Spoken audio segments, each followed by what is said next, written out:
This video is brought to you by Ubisoft. Welcome back everybody to another episode of Direct Comparison. In today's episode, we're going to take a look at Ghost Recon Breakpoint's new Ghost experience, and see how the new Immersive mode compares to the game's original regular mode that it launched with. Now, in case you're unfamiliar with this game and its history, Ghost Recon Breakpoint is the latest entry to the long-running tactical shooter series, though its new design choices left many scratching their heads.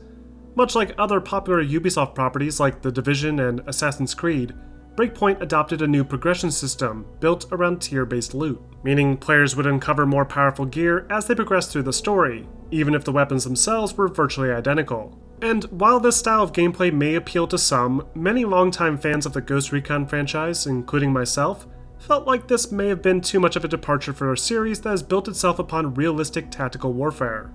To address this concern, the team at Ubisoft Paris has spent the past several months creating an alternate way to play, more in line with the franchise's core values.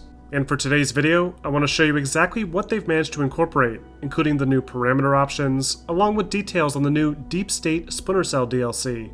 And if you like the sound of the stuff I cover in this video and want to give Ghost Recon Breakpoint a try, Ubisoft is making the game available to try for free this weekend only, alongside a big sale up to 67% off. You can find the specifics of this deal in the link provided in the description. Alright, so to kick this comparison off, let's start by going over all of the new Ghost experience options. Now when you boot the game up after the update, you'll be given the choice between the original regular experience, complete with gear levels and loot tiers, or the new Immersive experience, that removes those aspects altogether. Upon selecting one of these, you're brought to a menu of parameters, allowing you to fine-tune your choice. You can now freely adjust many aspects of the gameplay, including the difficulty, the heads-up display, and various gameplay mechanics. But the most notable change here is the gear level option. With gear level enabled, every weapon or armor piece you find in the environment has a level associated with it, with different colors denoting different level tiers. This means in theory that you can grab a gun like the MPX early on in the game that deals a low amount of damage to enemies, and then find the exact same MPX later that deals significantly more damage, simply because the number attached to it is higher. This is a very popular gameplay design for most games, as it encourages players to search around the environments more and explore the game world at a more distinct pace. With gear level disabled, you can remove level-based equipment and loot tiers entirely. This means that a gun behaves exactly as you'd expect. It deals the same amount of damage no matter how far you get in the game, and if you want to enhance its abilities further, you need to upgrade that specific weapon using weapon parts. This also removes duplicate weapons in your inventory, and changes all the loot crates scattered around the island into areas where you can easily swap to a different weapon. You still need to collect blueprints and bring them back to the merchant to add those weapons permanently to your arsenal, but you don't need to worry about building new weapons based on your player level anymore. Now of course, if you've played Breakpoint before, you probably know by now that even with the gear level enabled, weapons still behave more realistically than they would in, say, The Division. Enemy soldiers, for example, are in no way bullet sponges. A headshot will still kill them instantly. But other, more powerful enemies like behemoth drones feature health bars, and based on your weapon level, they can take a while to destroy. With gear level disabled, damage is based entirely off of your weapon's core stats, and destroying armor plating and targeting weak points will make short work of even the most powerful vehicles, making this mode more realistic, but also slightly easier in the process. Speaking of which, let's talk a bit about the game's difficulty options. Now when the game first released, we were given the option between 4 overarching difficulties. Arcade, which had a strong aim assist and much slower enemy response times. Regular, which was the recommended way to play. Advanced, that offered slower health regen and smarter enemies. And Extreme, also known as Simulation Mode, with enemies that are fast, smart, and deal devastating amounts of damage. With the new Ghost experience, you're given a ton of options to fine-tune the specifics of the game's difficulty and gameplay mechanics.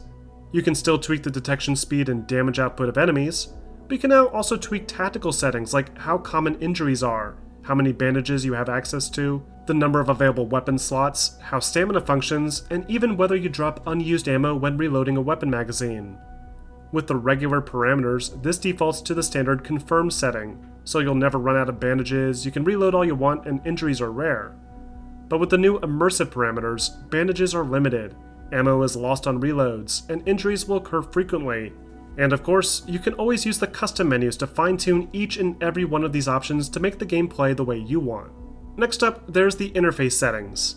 Now this isn't technically new, The game already had a pretty robust list of HUD elements that you could tweak, allowing you to easily reduce clutter and fine-tune the game to be as immersive as you want. By default, the regular mode will shift the interface to full, while immersive sets it to minimal, making it impossible to mark enemies or track them in the game's minimap.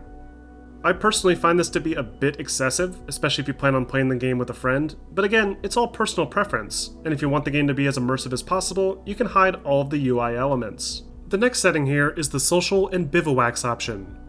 For those of you unfamiliar, Breakpoint features a safe zone hub that players can walk around, shop for new items, accept missions, and hang out with other players in. With the new Ghost experience, this hub area can now be set to private, meaning you'll only see yourself and your friends roaming around here. This is a nice change, as it was always weird having all these additional ghosts running around when you're supposed to be part of a fractured squad. But again, if you prefer the old design, you can easily tweak this option to behave as it was intended. Unfortunately, it does seem as though the game still requires an internet connection at all times, even if you set the hub to private, so keep this in mind if you have an unstable connection. And finally, there's the guided mode. Again, this isn't anything new. This feature was technically available before. When this mode is enabled, the game behaves like every other open-world game. Missions are acquired from NPCs, a waypoint is dropped onto your map, you travel there, defeat some enemies, and move on to the next objective.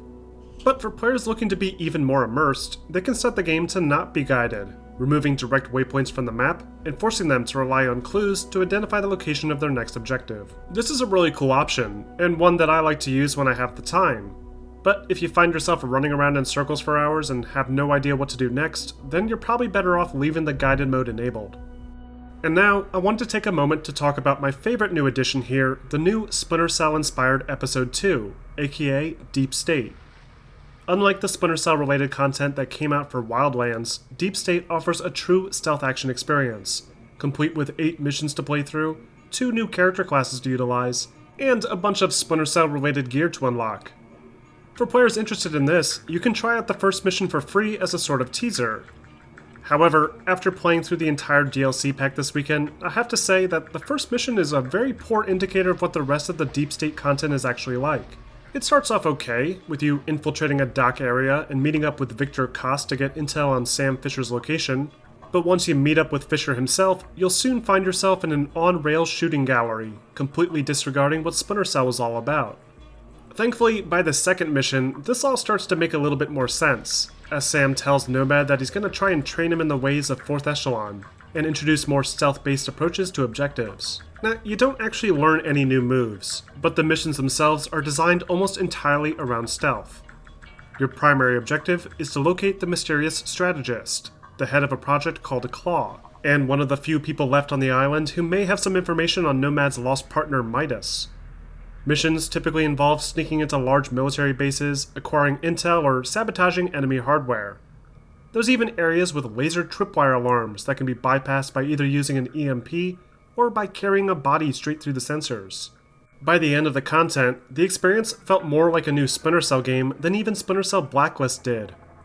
What's more, this DLC brings back some of the classic music from Chaos Theory, and even intensifies based on your detection level. There's some really cool fan service here, and I hope this is a sign that if we ever do see a new Splinter Cell game, the development studio behind it recognize why Chaos Theory is so beloved by fans, and try to build off of its excellent design. Deep State also comes with 2 new character classes to choose between, Echelon and Engineer. The Echelon class is predictably built around being a stealthy infiltrator, with a new technique called Sonar Vision, that emits a pulse that will highlight enemies straight through the environment. Echelon players are also equipped with a shock pistol, a callback to Sam's iconic sticky shocker gadget. The shock pistol can neutralize any enemy within range instantly, and can even disable electronics like drones and laser grids.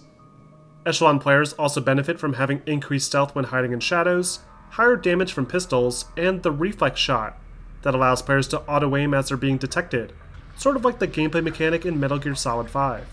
The Engineer class isn't quite as stealthy. It appears to be based on the Mercenary from Splinter Cell's multiplayer modes, and allows players to deploy an automatic quad-rotor drone to shoot at enemies, and an additional supply drone to resupply ammunition. Engineer players also deal extra damage to drones, and have improved grenade launcher stats, again, likely a callback to the Mercenaries from Pandora Tomorrow and Chaos Theory. Overall, these 8 missions will take you roughly 4 to 5 hours to play through, maybe even more depending on the difficulty settings you decide to play it with. And if you're a fan of Splinter Cell, it's certainly something to check out. And that wraps up this episode of Direct Comparison. Overall, Ghost Recon Breakpoint is in a far better state than it was last year when I played it. The game's new Ghost experience options are phenomenal, and finally allow players like myself to set up the game the way that we want to play. If you liked how Ghost Recon Breakpoint's loot functioned before, you can continue to play that way and enjoy the new Splinter Cell based content. But if you were turned off of this game because of the tiered loot and enemy ranks, then this is your opportunity to finally jump in. And if you're still skeptical, then don't take my word for it. Try the game out for yourself. Ghost Recon Breakpoint is free to play this weekend, and if you end up liking what you play, you can pick up the game now for up to 67% off. But what do you guys think? Is the new Ghost experience the overhaul Breakpoint needed? Let me know in the comments section, and don't forget to like and subscribe for more videos posted every week.